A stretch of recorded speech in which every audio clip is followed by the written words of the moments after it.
بسم اللہ الرحمن الرحیم۔ السلام علیکم پیارے پیارے اسلامی بھائیوں، آج کی ہماری اس ویڈیو میں بیان ہونے والے موضوع کا عنوان ہے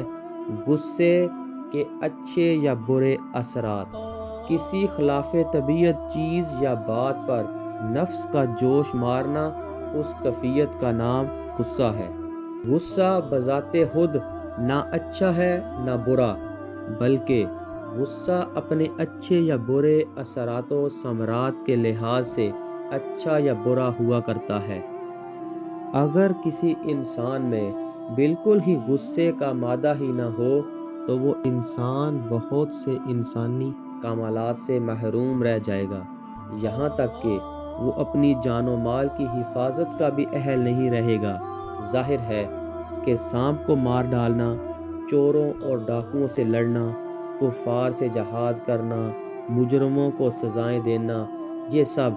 غصے کے ہی تو کارنامے ہیں۔ اگر سانپ کو دیکھ کر آپ کو غصہ نہ آئے بلکہ اس پر پیار آ جائے تو آپ سانپ کو دیکھ کر فوراً ہی اس کو اپنے کلیجے سے چمٹا لیں گے اور اس کے چکنے چکنے منہ کا بوسہ لینا شروع کر دیں گے، اور وہ چند ہی منٹ میں آپ کو عدم آباد کا ٹکٹ دے دے گا،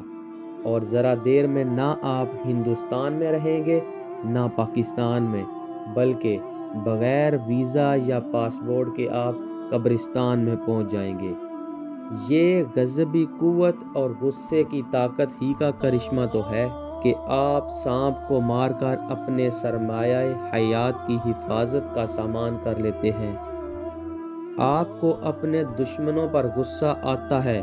اسی لیے تو کیسے کیسے خوفناک ہتھیار اور ان کی گرفتاری کے لیے کیسے کیسے تیز رفتار ہوائی جہاز اور راکٹ آپ نے ایجاد کیے ہیں۔ یہ ساری جنگی ایجادات حضرت غصہ ہی کے توفیل تو ہیں، جن سے آج دنیا میں چہل پہل ہے۔ اگر موسموں کے مظالم، جاڑا گرمی اور بدن کی عریانی پر آپ کو غصہ نہ آتا تو یہ سینکڑوں قسم کی پوشاکیں کہاں سے تیار ہوتی۔ بہرحال یہ عرض کرنا ہے کہ غصہ ہر انسان میں ہونا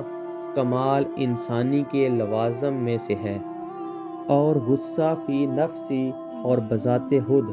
نہ اچھا ہے نہ برا، بلکہ غصہ اچھا اور برا اس وجہ سے ہوا کرتا ہے کہ بے محل غصہ آیا اور اس کے برے اثرات ظاہر ہوئے۔ مثلاً ایک ماں سے بچھڑے ہوئے بھوکے پیاسے دودھ پیتے بچے کی گریہ و بکا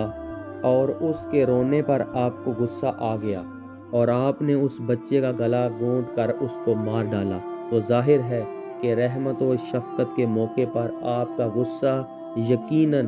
بے محل اور بے موقع ہے، اور اس غصے سے جو بے رحمی کا اثر ظاہر ہوا بلا شبہ وہ دنیا و آخرت میں قابل مذمت، لائق عذاب اور مخلوقات اور خالق کائنات کی ناراضگی کا سبب ہے۔ اور اگر کسی خوفناک ڈاکو کو ڈاکہ ڈالتے وقت دیکھ کر آپ کو غصہ آیا اور آپ نے مارے غصے کے دانت پیستے ہوئے بندوق چلا کر اس ڈاکو کا خاتمہ کر دیا، تو چونکہ آپ کا یہ غصہ بالکل برمحل اور عین موقع کے مطابق ہے کہ آپ نے ایک خطرناک ڈاکو کو قتل کر کے ہزاروں بندگان خدا کو سکون و اطمینان کی جنت دلا دی، لہٰذا آپ گورنمنٹ کے انعام، پبلک کے اعزاز و اکرام اور خداوند ذوالجلال کی طرف سے اجر لاجواب کے مستحق ہوں گے۔ ہم غصے کو ایک مثال سے سمجھنے کی کوشش کرتے ہیں،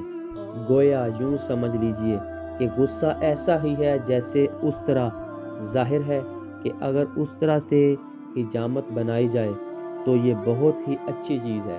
اور اگر استرا سے ناک کاٹ لی جائے تو یہ بہت ہی بری چیز ہے۔ تو استرا بذات خود نہ اچھا ہے نہ برا،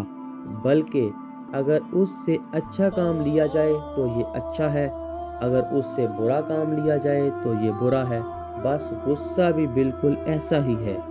کہ اگر غصہ آنے پر اس غصے سے کوئی اچھا کام ہوا تو یہ غصہ اچھا ہے، اگر اس غصے سے کوئی برا کام ہوا تو یہ غصہ برا ہے۔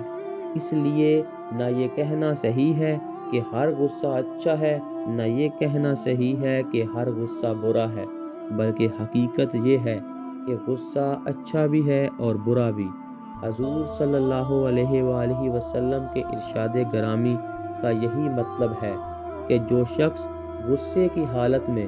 اپنے نفس پر کنٹرول رکھے کہ اس کے غصے سے کوئی خلاف شریعت کام نہ ہونے پائے، وہ پہلوان کہلانے کا مستحق ہے، اور ایسا آدمی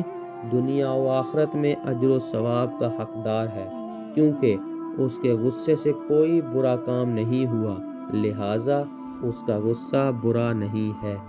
اس کے ساتھ ہی ہماری اس ویڈیو کا اختتام ہوتا ہے۔ نیکسٹ ویڈیو تک کے لیے اللہ حافظ۔